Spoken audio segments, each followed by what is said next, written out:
Here has one of the greatest collections of religious texts in the United States.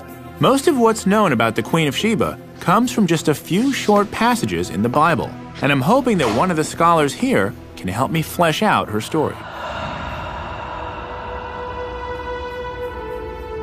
According to 1 Kings, the queen journeyed to Jerusalem at the head of a long caravan of gold, precious stones, and spices, which she presented as gifts to King Solomon. But what the Bible doesn't say is where the land of Sheba actually was. Dr. Doug Gropp is an expert in Middle Eastern texts, and I've asked him to help me decipher other passages that may offer some interesting clues. We begin with Jeremiah chapter 6, verse 20. The Lord says, Lama zeli levona mishva tavo. What is frankincense to me, which comes from Sheba? Doug tells me that the spice the queen brought to King Solomon was frankincense, an aromatic resin that was one of the most prized goods of the ancient world, more precious than even silver or gold. What makes this clue so useful is that frankincense comes from a very limited geographic area. This means I should be able to trace the trade routes back to the queen's homeland fairly easily, or so I hope. In the ancient world, it came from South Arabian area, and on the other side of the Red Sea and the Horn of Africa. And that's it?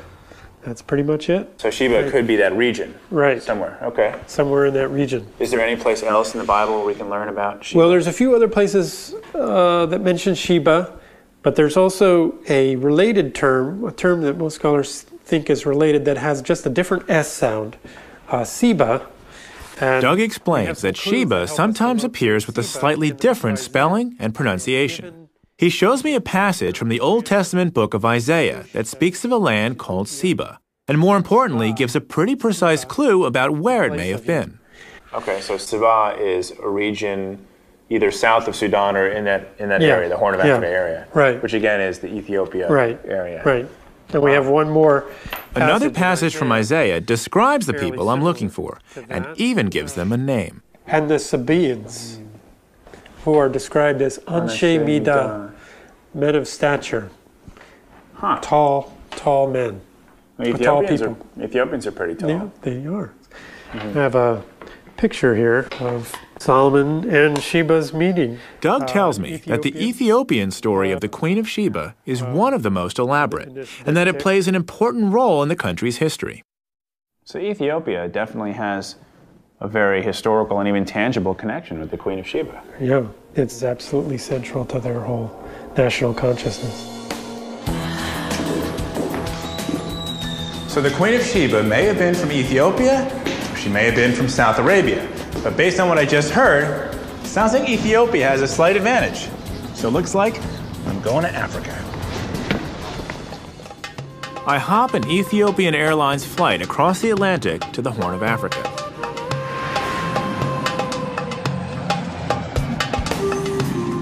I've been to Ethiopia before, looking for the Ark of the Covenant, and I'm really excited to be back.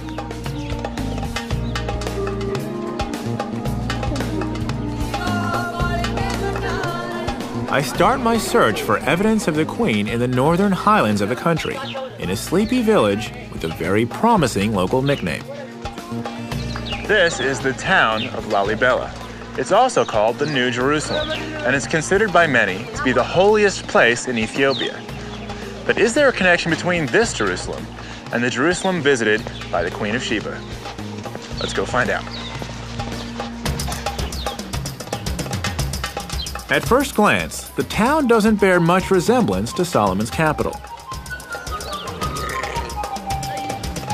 But there's an elaborate complex of churches here that give the place its holy status and famous nickname. To help me learn the lay of the land, I'm meeting up with Ɂ of Addis Ababa University. Okay, so I've heard that this place is called the New Jerusalem.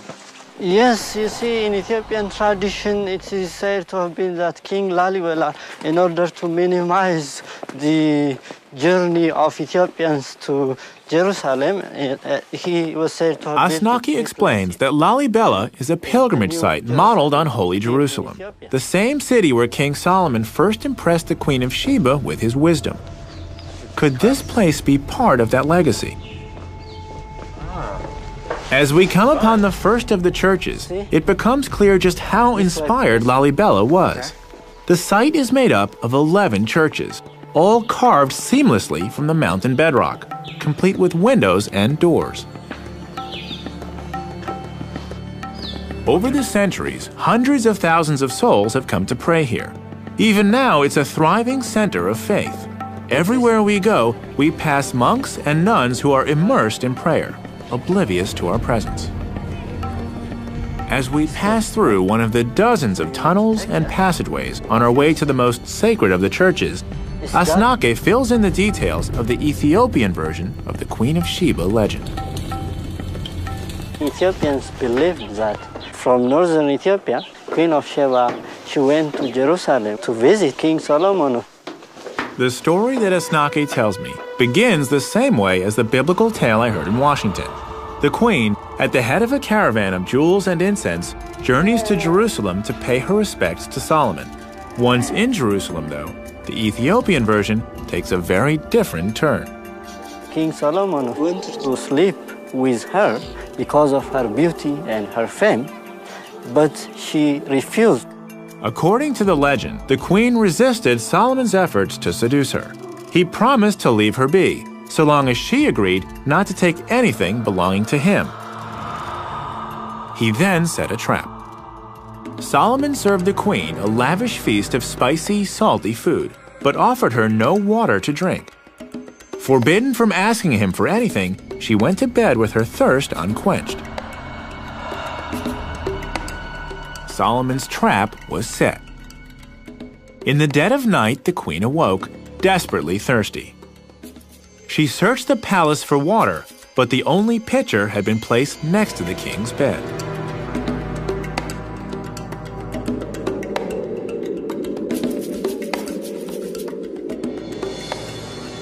The queen had broken her promise, and Solomon felt entitled to break his. According to the legend, the queen bore Solomon a son as a result of that night.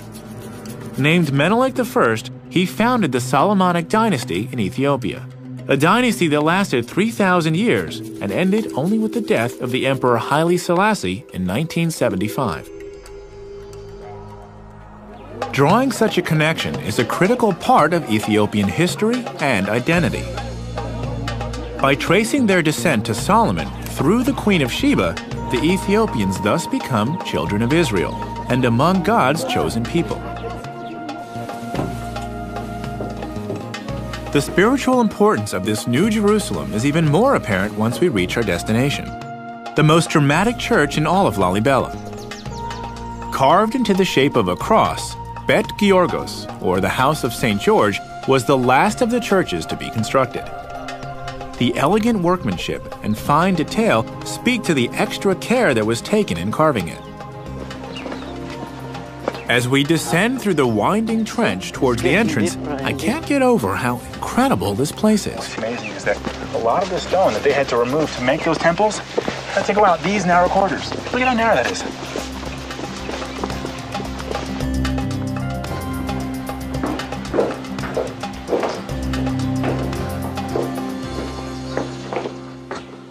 Once we're inside, it's clear that other visitors here have been even more affected by the magic of this place. So there are people who... Some of the monks spend years living like hermits in holes carved in the wall, to be as close as possible to the church and to God. Some of them would never leave the church and pray all the time here throughout their life.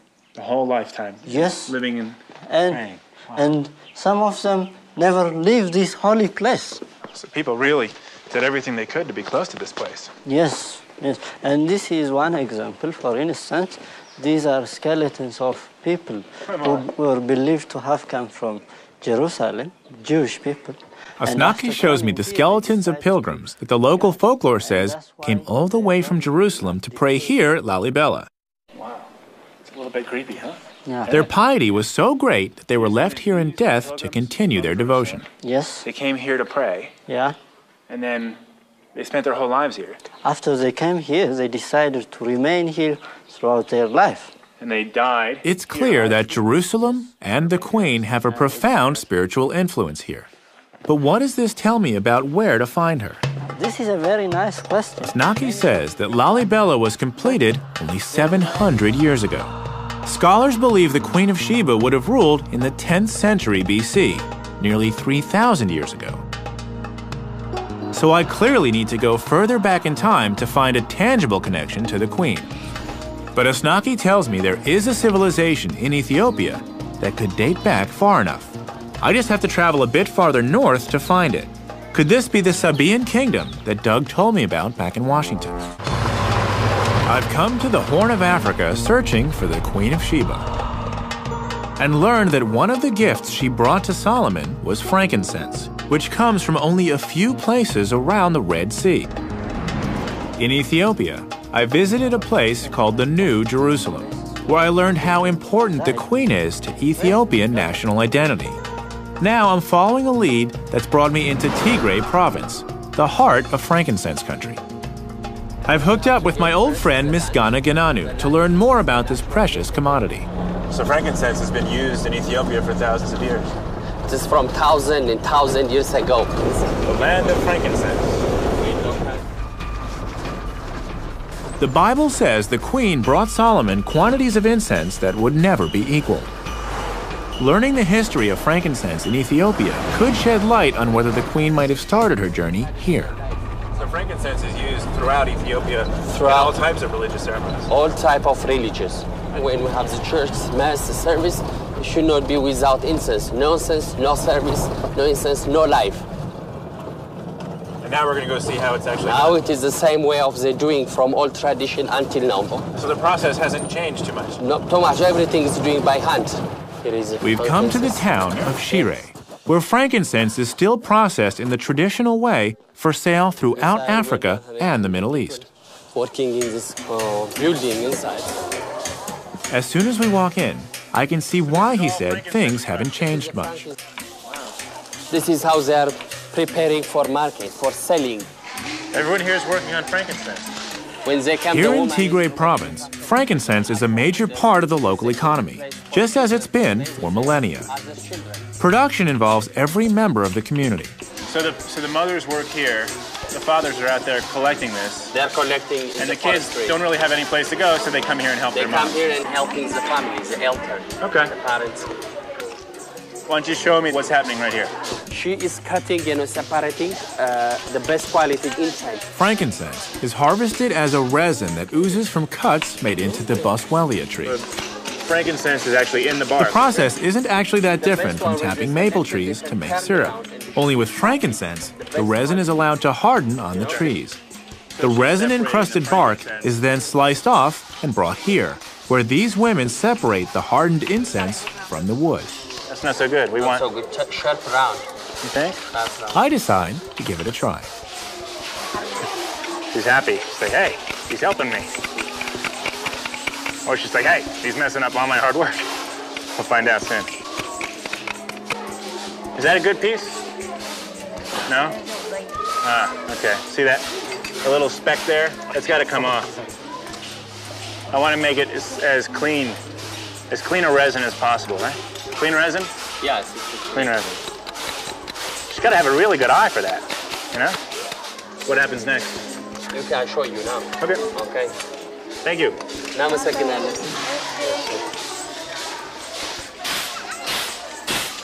Ah. So this is the second phase. This is the second phase because chop it. After now she's separating, you know? Yeah. She's basically winnowing these pieces of bark, small bits of bark. Yeah. At each stage of processing, the incense is refined until it's ready for market. The highest grades are exported throughout Africa, the Middle East, and beyond, continuing a trade that began thousands of years ago. So this is the product of all their hard work. Yep. Wow. The best quality. So if the Queen of Sheba went to Solomon with this, that was an offering. Of course, there is nothing a gift more than this, you see? This is worthy of a king. It is a wonderful present. It is more than gold. Wow. If frankincense has been such an integral part of the economy and culture here for so long, perhaps Tigray province could have been the land of Sheba.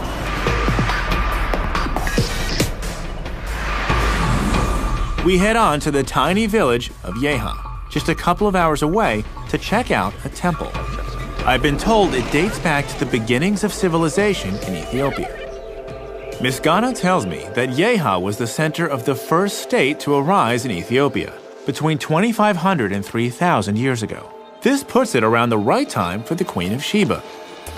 Could there be any relationship between this place and the mysterious Sabaean civilization? The temple is now little more than a shell, but with its high, well-built walls, it must have been quite a sight in its day, perhaps even suitable for a legendary queen. The complex has since been converted into a Christian church, but the shrine's pagan past is apparent everywhere. Elements from the original temple, like these antelope heads built into the church wall, are still revered. Inside, the monks show me their most prized artifacts, inscriptions removed from the temple. Unfortunately, no one here can read them. In fact, the language they're written in doesn't even come from Ethiopia. What the monks can tell me, though, is that the language they're written in is Sabaean, and that it comes from South Arabia. This is exciting information. Doug Gropp told me that the queen might have come from either the Horn of Africa or South Arabia. The evidence here at ₦ญ้ιχα indicates that her people may have immigrated to Ethiopia from Arabia, which means I'm hot on the trail. I traced the frankincense trail to the Horn of Africa in search of the Queen of Sheba. I learned how the incense is processed, and I explored the ruins of the first Ethiopian state. Now, despite the warnings of the U.S. State Department, I'm heading 100 miles east across the Red Sea to the South Arabian country of Yemen to track the Queen and her civilization. My first stop is Sana'a, the ancient capital of Yemen. So, I've come from Ethiopia, where I've learned that this Sabaean culture has roots here in Yemen. Of course, yes. What is the relationship? Dr. Hussein Al-Amri is a professor at Sana'a University. The Yemen in that time was a center of merchants, and Sana'a, the capital especially, was one of the oldest souk of Arabs. Really? So this city is one of the oldest markets? Yes, there were. Hussein believes that the Queen civilization was based here in Yemen and was built on commerce. He explains that the ₦ญ้ιχα temple I saw in Ethiopia was actually a Sabaean colony, established when they extended their trade networks into the Horn of Africa. So people have been meeting here for thousands of years? Yes, of course, yes. Buying, selling, yeah, watching, spending their time. It's a beautiful city. So tell me about the Sabaean civilization lay at the crossroads of trade and antiquity, controlling the movement of goods between East and West. This is the spice section. Spices from India, gold and ivory from Africa, silks from China, and of course frankincense all passed through the kingdom of Saba before heading north on the caravan routes to the markets of Egypt, Mesopotamia, and the Mediterranean. You seem to sell everything. Special price today, just for you, my friend. But Sana'a wasn't the Sabaean capital. If I'm to find the queen, I need to head to a city called Marib, just 100 miles east over the mountains. But it might as well be a world away. It's in a very conservative, tribal area of the country that's known for its animosity towards outsiders. I'm told in no uncertain terms I should postpone my visit. In order to even make the trip, I need to find the right escort. Al-Uzair store. Hussein sends me to the former governor of Marib and the present governor of Sana'a, Abdulwahid al-Bukhiti. Abdulwahid tells me that the Bedouin who live in Marib highly value their traditional customs. He suggests that before we head out, I should pick up a jourdiya, one of the large daggers that I've seen nearly all the men wearing here in Sana'a. If participating in the local traditions is the best way to gain acceptance and keep me safe, I'm all for it. Touch this one? It's okay? Yeah, you can. Then which is more important, the blade or the handle? The handle. The handle? Yeah. You can recognize anyone in the street through his jourdiya. So you know he is from this area, he is from that area, this one from this tribe, this one that tribe, by his jourdiya. Jourdiyas have been an important status symbol in Yemen going back to Sabaean times, and they communicate a lot about their owners. History and personality count. The older the jourdiya handle, the more prized it is. Abdul-Wahed tells me that one sheikh recently paid $1 million for an especially prized jambia. What do you think? It's pretty nice, huh? Jamil. In Arabic, Jamil means nice. Nice. Good? Okay. Very good. Like this or like? Very good. Okay, I guess this is just straight up, yeah? Yeah. You are Syriac. Chron? All right, this Now is that fun. I've got my jambia, Abdul-Wahed gives me a lesson in another time-honored Yemeni tradition. Cut. We chew it like this. Yeah. You can use it. Yeah, exactly. Oh, wow. How you taste it? Yeah, it's got a weird taste. Yeah. Kind of tangy, bitter. It's not. Very not dry. sweet. Very dry. What happens when you chew a lot of it? Like these guys are Make you comfortable. like mellow. Makes you works a lot. Uh-huh. You can read a lot. And you can't sleep. Can't sleep. Yeah. Ah, Keep so you up. interesting. Yeah. And this is a tradition where Khat is a natural stimulant, chewed by over 80% of the population each afternoon. It feels like about 6 shots of espresso. okay, You can that eat it. No, I'm good. It's I'm good. yours. What? Okay. He More. swear. Yeah. What? He swear and God for you to eat it. It's not enough just to taste it. I have to have more. I've got to sign on for the full experience. He swear in God for you to eat it all. Oh my God. So you can do it like this. Really? Uh-huh. So I wouldn't want to offend him. No, Okay. Nothing will happen. It's Okay. fine. It's fine. I wish I could tell you what this tastes like, but it's like nothing else I've ever had. Okay. It's really bitter. نبتعلق البياس. Like maybe if you ate a whole bunch of dandelion greens, but wow, bitter. Okay, How is it? Chron. I'm gonna wait until I get some sort of effect, and I'll just float away. Okay, now we can pay him. Now that I've had my crash course in Yemeni culture, I'm ready to head into the tribal desert. So I'll settle up with this man here. Okay. I don't know if it's my excitement or the lingering effects of the Khat, but the next morning, as the call to prayer signals dawn, I can't wait to hit the road. Good morning. It's a beautiful day. I've got my jambia, and now I've got to meet Abdul-Wahed. We're going to Marib. Chron. Yalla.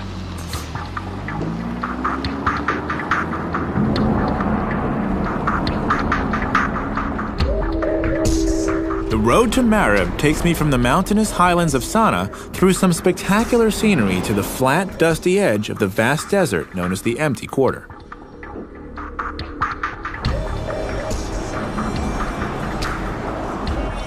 I'm going to meet Abdul-Wahed along the route. He's traveled ahead to guarantee my safety in this lawless zone. Over the years, this road has developed a well-earned reputation for highway robbery.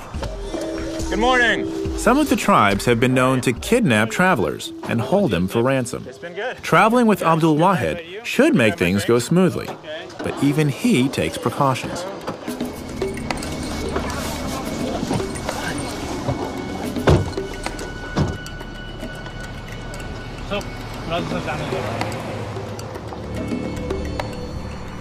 I gotta admit, this is my first time traveling in a car with 3 armed guards carrying machine guns. It's a little unsettling. You always travel with guards? Huh? You always travel with guards? With armed guards? Yeah. When you come to Marib, you need to have guards. Things have gotten better in recent years, but the 14 checkpoints we passed through along the way speak to the still volatile conditions.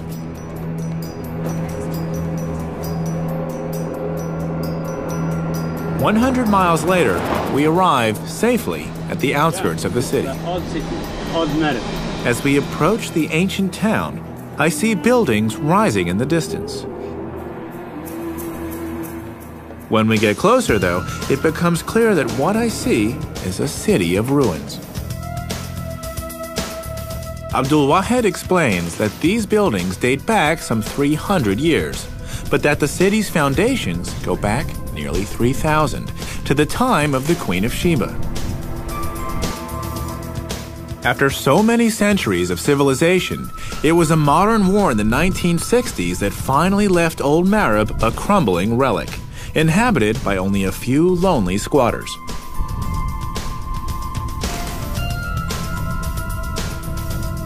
As we move on, I can only hope that the rest of Marib's ancient past hasn't met a similar fate, and that something of the Queen can still be found. I've traveled from the Horn of Africa to the deserts of Arabia in search of the Queen of Sheba.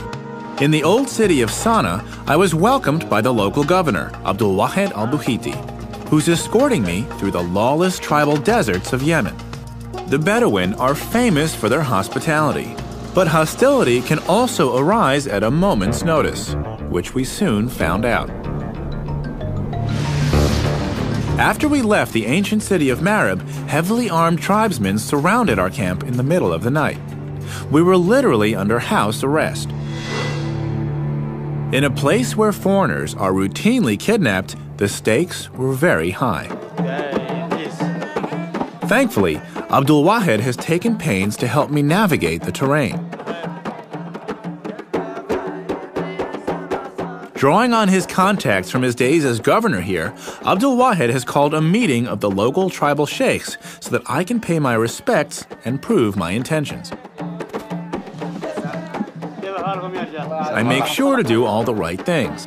I'm dressed appropriately with my new jambia and a traditional tribal skirt called a futa, and I pay close attention to all the local customs. I notice custom says we eat with our right hand only. Yeah? Mm-hmm. Okay. Yeah. And then the rice, you just kind of grab the rice? Okay.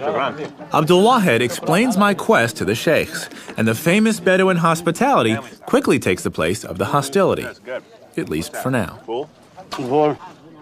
So this type of gathering hasn't changed much over the thousands of years, right? Not a lot. No. This water in the bottles. Yeah. Drinks. Okay. It's new. And some of the foods, maybe. The rice is new. Cell phones. Cell phones. Cell phones are new. Yeah, it's new. Okay. After dinner, we sit around the fire to share stories about the Queen of Sheba that have been handed down through generations here in Marib. It's okay? Very nice, he said. Yemeni, yes. Mm-hmm. My new jambia goes over well. In Ethiopia, the legends I heard about the Queen of Sheba were very detailed and played a big part in defining Ethiopian national identity. Now that I'm here in Yemen, I want to hear the Yemenis tell her story and find out about the place she occupies in their history and culture. They believe she came from the far desert, and she is for sure from Marib.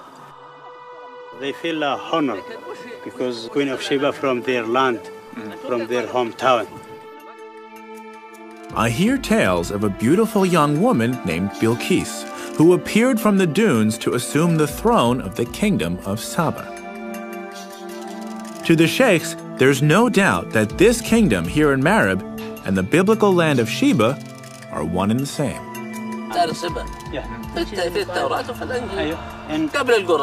And the holy books. Yes, and the Quran. The Quran also tells vivid stories about the kingdom that Bilqis ruled, and what's more, where to find its remains. It was a heaven. Saba have 2 heavens. The sheikhs explain that the land of Saba is described in the Quran as land of the 2 paradises. The name comes from 2 oases created by a massive dam the Sabaeans built here in Marib, a dam whose ruins, they tell me, can still be seen nearby. It sounds like I need to go to see this dam and to explore Marib further. Do I have the permission of the sheikhs to do so? هل يستطيع أن يعتبر أنه لديه تصريح من المشايخ يتحرك بمارب حيثما يشاء؟ هذه تعتبر سير مع الجنبية يمنية. This Gambia, it's like a permission for you to go anywhere. Okay. And if I have their permission, that's all I need. Shukran. And thank you for this. This was شكرا على العشاء، شكرا على هذا الوقت، شكرا على المقابلة، شكرا.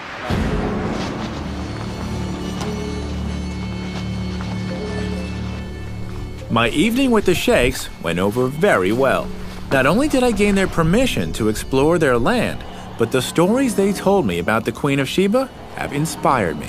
Now, my goal is to search for archaeological evidence to support their stories. I've arranged to meet archaeologist Zaydoun Zaid at the Marab Dam to tell me more. So this is one of the towers of the Dam of Marab. Yeah, this is the north tower, that's right. Where's the other one? The south tower, just ahead of your eyes, that part, you see it? There, the south one. There. Wow. So there was a wall going between the dam's wall stretched from where we're standing all the way to the south tower, over 2,000 feet away. That made it about twice as wide as the Hoover Dam. The water it controlled was used to irrigate the valley below, supporting an estimated 35 to 50,000 people. This really must have been a lush green valley. Well, as you can see now, it's still green. And you can imagine at that time, it was much more. Yeah. The water which was coming out of here was supporting at the two sides of it something like paradise. Two sides of them, one at the right, one at the left. I've heard about this. So this is the left paradise and the right paradise. Exactly. That's it. The dam worked by collecting runoff from the mountains and then channeling the water into sluice gates on either side of the two towers. The gates, in turn, led to canals that branched into the valley below, creating the oases that gave Saba the name Land of the Two Paradises. As Zaydoun and I make our way to the South Tower, I ask him what led to the collapse of this incredible structure and the civilization that built it. There's two theories about it. One which will say that the dam was destroyed by a strong earthquake. Zaydoun says that an earthquake may have toppled the dam, or an unusually heavy rainy season could have damaged it beyond repair. Of course, to the other factor. In either case, the march of history also played a part. From land to sea. A shift in trade routes away from their territory had already dramatically weakened the kingdom, and they were unable to recover from the loss of the dam.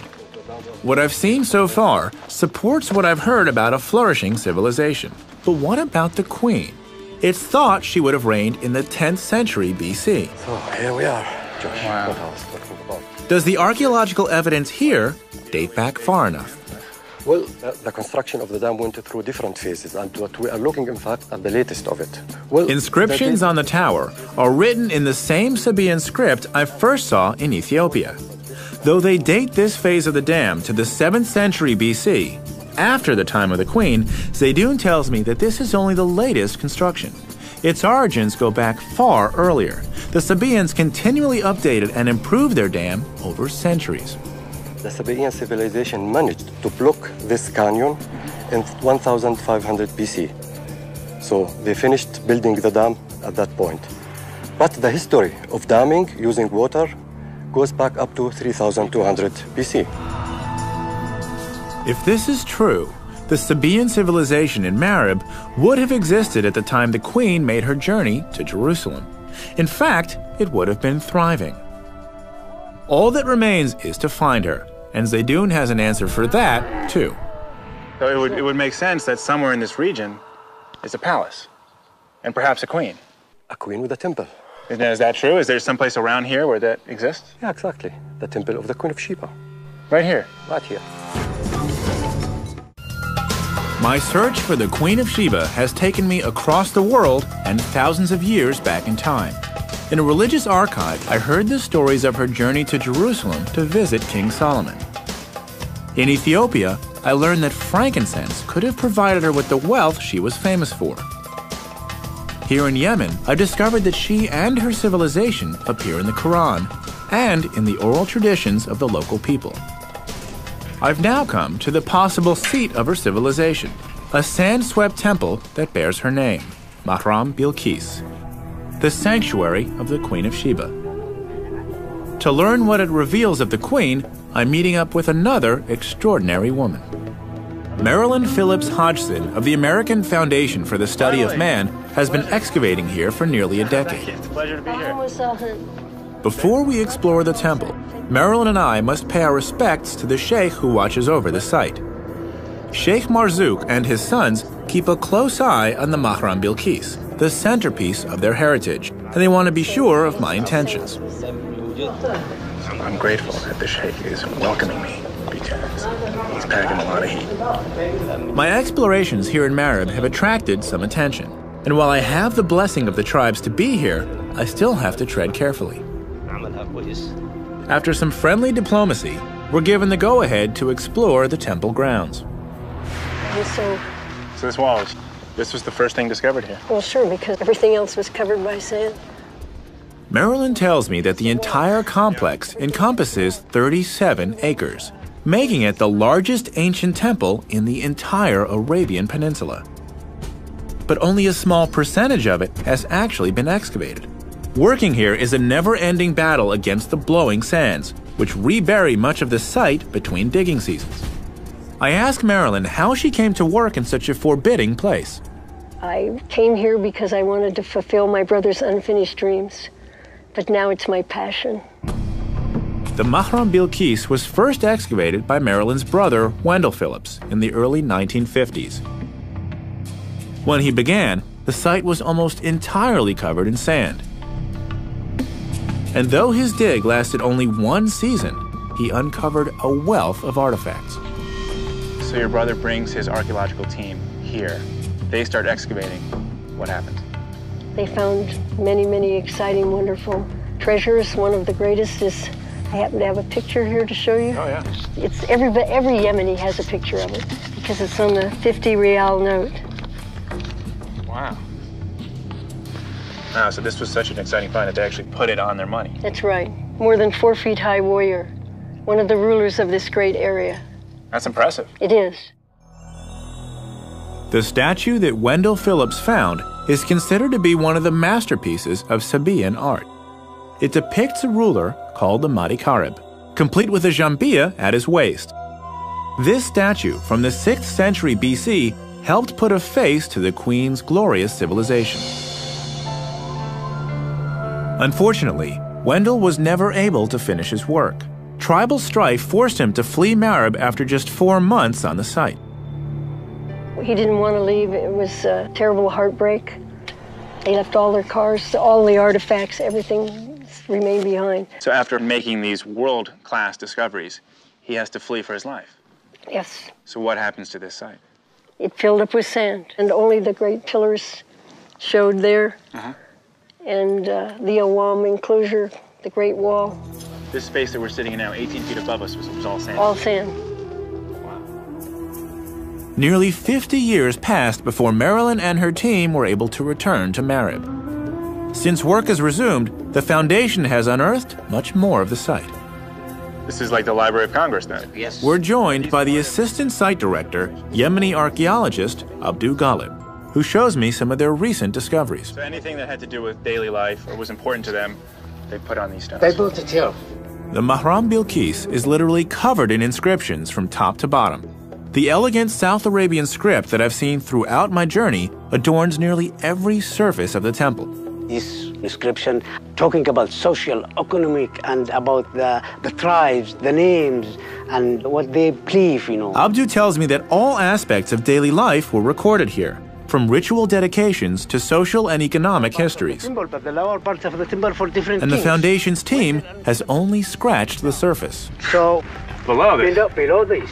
Yeah. Below this goes back to the 8th century BC, but it's covered now by sand again. So if you were to dig down... If you dig down, you will go down 15 meters. Like the Great Dam of Marib, the Mahram Bilqis was improved and expanded over successive generations. To date, they have yet to find any inscriptions referring to the Queen of Sheba. But the deeper they dig, the further back in time they go, and thus closer to the time of the Queen. I ask Abdu and Marilyn if what they've found can shed any light on the legends I've heard throughout my journey. This is the main gate of the temple. They take me to a newly discovered area of the temple, where they show me a grand staircase decorated with antelope heads. I've seen these before in Ethiopia. And both cultures claim to have this belief that the Queen of Sheba is from their homeland. Yeah, because the Queen of Sheba is the Queen of Saba. She's a Sabaean queen, and the people who lived in Ethiopia and established the kingdom of Ethiopia are Sabaean people. Wow. So this helps explain the Ethiopians' beliefs that they're descended from the Queen of Sheba. In a way, they are, or at least from her civilization. Why you see the similar decoration and Writing. language, yeah, and writing. So that this was the center. I mean, actually, we're standing at the center of the Sabaean civilization. Yes. And if the Queen of Sheba, which sounds like it, if the Queen of Sheba lived here, then her influence would have spread throughout her domain, and that, you said, went into Ethiopia. Exactly. And that's why they believe that she was their queen as well. Yeah, that's right. It is, you know. Marilyn and Abdu have one last thing they want me to see.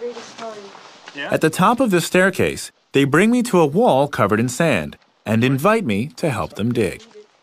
Okay. Abdu explains that they rebury this treasured artifact after each season to protect it from the elements. Look at that. Yeah. That's a face. As we clear away the sand, I can see why they take so much care. Who found this? Me and Marilyn when we were digging here in 2001. That must have been pretty exciting. Yeah, it was. It was very exciting. Look at that. So. Every time you see it, what do you think? It became more beautiful. More beautiful. Yes. You know. This is my favorite discovery. Even though it's not as early as the time of the Queen of Sheba, I'm sure that when we do see the statue of the Queen of Sheba, she will be something like this. It's clear that the Mahram Bilqis is an incredible archaeological site. Every season of digging reveals more about the remarkable Sabaean civilization and brings Marilyn and Abdu closer to finding the real Queen of Sheba. She speaks to you. She says, keep digging. Yeah, we'll keep digging. And to think that just by digging another 10 meters, you could come face to face with the most famous queen in the world. Yeah, somewhere we are going to find the Queen of Sheba. So you don't believe it's a question of if, but just a question of when? It's a question of time and a question of work. So we're going to find her here. My mission to uncover the real story of the Queen of Sheba has been a success. I haven't found her yet, but I have found her civilization and learned firsthand how she became so important to cultures in both South Arabia and the Horn of Africa. Perhaps Marilyn and Abdu will find her here, and perhaps very soon. What is certain is that the story of this legendary queen will continue to captivate.